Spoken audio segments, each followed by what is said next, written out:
Hi everyone, and welcome to Action Bullet Points. And today we're going to talk about reloading and reloading specific to action and why that is important. So if you are serious about shooting action, you need to know one thing. It is unforgiving. If the course of fire is to fire 6 shots, you need to fire 6 shots. No more. I mean, you can fire less, but then you're putting yourself at a disadvantage, and why would you? So that is another way to stress the fact that if you're reloading, if you're not using factory ammo, you actually need to trust your ammo and you need to trust your gun to cycle that ammo. And that requires a lot of testing and, accuracy is number one factor for reloading as well, because we all been there, we all shot factory, and we all know that close range, factory just works and works really well.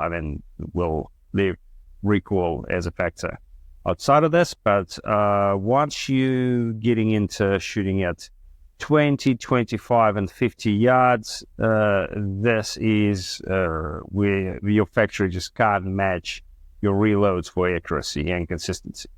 But there is a trick, and again, everything we're going to cover today, all New Zealand specific, as I am in New Zealand and I sort of only that much I can get my hands on when it comes to reloading. And our reloading is ridiculously expensive, as well as anything else to do with firearms in New Zealand. We are unfortunately paying the premium, and why that is, that's a story for another day. Yes, it's a small market. Yes, it is extremely regulated, and I just not enough time to cover everything that affects the pricing. Just it is what it is.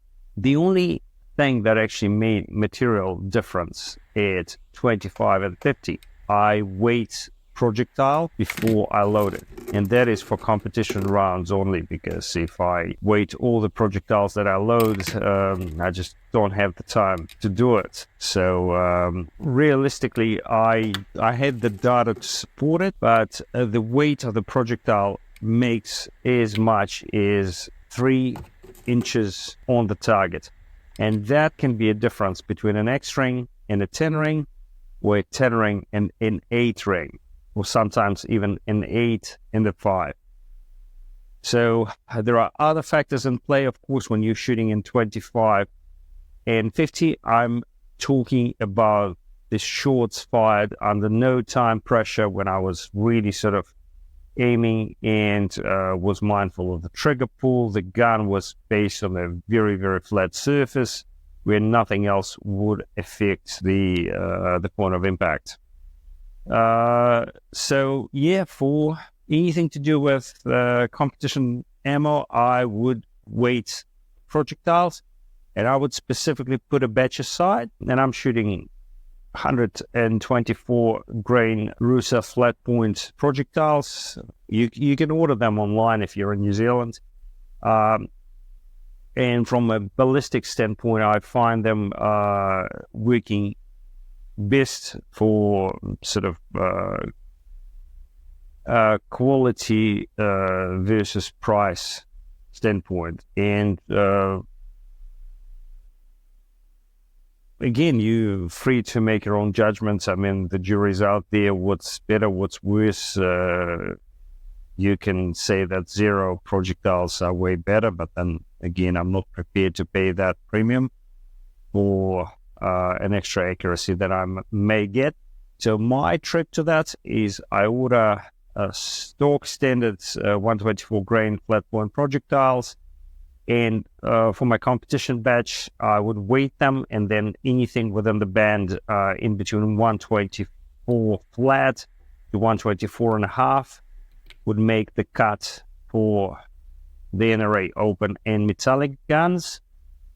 So Mariana and I, we shoot open, and she's shooting metallic, and then anything between 123.99 to 123.5 grain, they'll make a cut for my NRA production and production optic guns. And yeah, it just, well, takes some time to get those batches of 200 projectiles that are fit for a specific division. But yeah, I totally understand that. I do have my empirical data that I can put behind and say, yeah, that was time well spent. So that's pretty much it. As for gunpowder, again, I haven't sort of experimented much. I've been pointed towards tight groove, and I've been told that it just works for about anything. Not particularly spectacular, but it works, does the trick.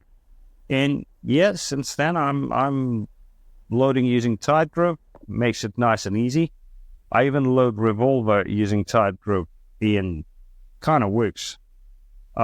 So for an open gun, 4.2, between 4.1 to 4.2 grains of tight group, breaking the power factor for action, and compensator is working reliably. For production optics, I used to do 3.6, but now sort of moved to 3.7. So the guns cycle more reliably, and it breaks the power factor for IPSC and for action. So in case I need to use those 9mm rounds for IPSC, which I'm actually planning to do at the end of the year, entering New Zealand IPSC Nationals if everything goes to plan. Well, let's hope that everything goes to plan. For primers, I've been using Winchester small pistol primers as my competition primers. In New Zealand, availability of primers used to be quite shocking, and the prices were equally shocking. But then all of a sudden, we had the influx of primers earlier this year. We had, funny enough, 1911 type pistols. They're really not fussy when it comes to primers. They would work in pretty much anything. I know that people would argue with me and say, look, federal primers are probably the best when it comes to competition. And again, for action, you want every shot to go downrange, and primer is a huge factor. But the pricing on federal primers in New Zealand is just insane. So I couldn't afford them. I had a batch of federal primers, couple of thousand of them, and I actually saved them for revolver. I have one revolver competition a year. Mariana used to shoot revolver, so that's where the federal primers would be used. But now, luckily, I only need 200, 300 a year, so that stash is going to last me for a couple of years at least. Winchester small pistol primers, they're very reliable. Out of maybe 40,000 I've ever reloaded and used, I had only one light strike. I can remember, only one. Of course, it happened at a very crucial moment in my shooting career, but things do happen. That's why I remember it. Other than that, I had no issues with Winchester small pistol primers, especially when I run them in my Glocks that I use for production optics, and they have aftermarket firing pin spring, so that kind of affects things. So I used to run CCI, and I would get 3 or 4 light strikes out of 100, and that is a lot. Same with Genix primers. 1911s will run on them, not a single issue. Glocks will give you 3-4 light strikes out of 100s. Again, not sustainable if you're shooting action. Not sustainable for any shooting sport, for that matter. Fiocchi, I've been quite happy with Fiocchi primers or Glocks as my training primers. Work almost 100% of the time. Unfortunately, the supply that we had just ran out. In New Zealand, you can't buy them anymore. Anyway, I kind of recently tried a couple of suppliers. Yeah, no Fiocchi primers. I love them. The new batch of the Argentinian primers got 100 primers off a mate of mine, loaded 30 Supercomp, ran them in the NRA gun, ran them in my IPSC 2011. They worked really well. Not a single issue with them. So the next batch of training ammo will be loaded with the Argentinian primers, since the price is so good. I can't really beat that price. And again, you can order them from Rusa, so I will leave the website address.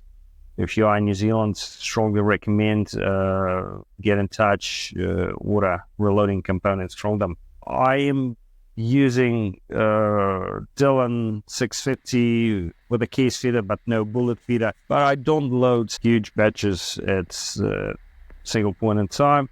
I probably would load around 300 to 400 at any given point in time, no more than that. So with that, manually seating the bullet doesn't really slow me down. I can do anything between 7 and 10 minutes, 400 rounds, so comfortably. If I really go flat out, I can do 100 rounds in 5 minutes, but again, not enjoyable. So that's pretty much it when it comes to reloading. Any questions, comments? I understand that there will be very, very opinionated people when it comes to reloading. Be my guests, happy to discuss. And with that, thank you very much for watching. Like, subscribe. We're on YouTube, Rumble, and we'll see you next time. This episode is brought to you by Toldi. Toldi app offers you the ultimate time capsule experience. Share your legacy and memories with your loved ones. Download the Toldi app from the App Store or Google Play. Use promo code ACTION to receive 20% off Toldi Box, Toldi Key, and all other product bundles when ordering from www.poldi.com. Explore Toldi today.